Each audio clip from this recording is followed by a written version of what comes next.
आज मैं आपके सामने फिर एक छोटी सी कहानी लेकर प्रस्तुत हुई हूँ। कहानी को शुरू करने से पहले मैं आपसे एक रिक्वेस्ट करूंगी कि हमारे देश के जितने भी जवान और किसान हैं उनको हमें बहुत ही सम्मान से देखना चाहिए, उनको सम्मान देना चाहिए, क्योंकि जवान हमारे देश की रक्षा करते हैं और किसान हमारे लिए अन्नदाता का काम करते हैं। तो बच्चों, कहानी को शुरू करते हैं। कहानी है एक समझदार किसान की। एक किसान था, उसके पास में तीन चीजें थी, एक घास का गट्ठर, एक बकरी और एक शेर। एक बार उस किसान को नदी पार करनी थी और उस नदी में एक छोटी सी नाव थी। नाव के ऊपर एक बार में दो ही लोग बैठ सकते थे और अगर दो से ज्यादा बैठते तो नाव डूब सकती थी।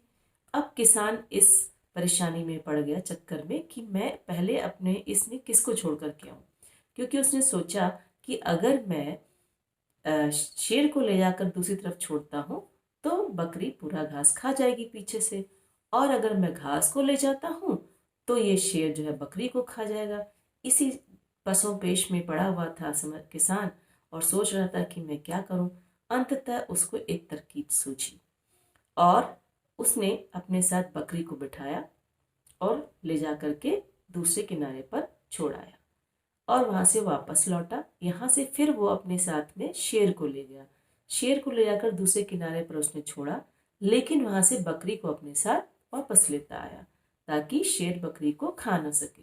और उसके बाद उसने यहाँ यहाँ आया और यहाँ आकर के उसने बकरी को उतार दिया और घास को अपने साथ नाव में रख लिया और ले जाकर दूसरे किनारे पर शेर के पास घास को उतार आया और वापस आकर के वो बकरी को अपने साथ ले गया।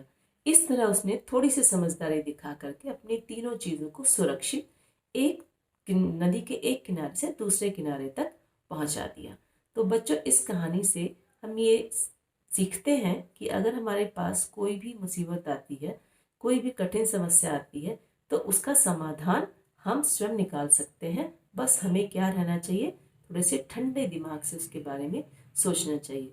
और मुसीबत कितनी भी बड़ी हो, कितनी भी छोटी हो, समाधान सबका होता है और उसका समाधान हम ही करते हैं।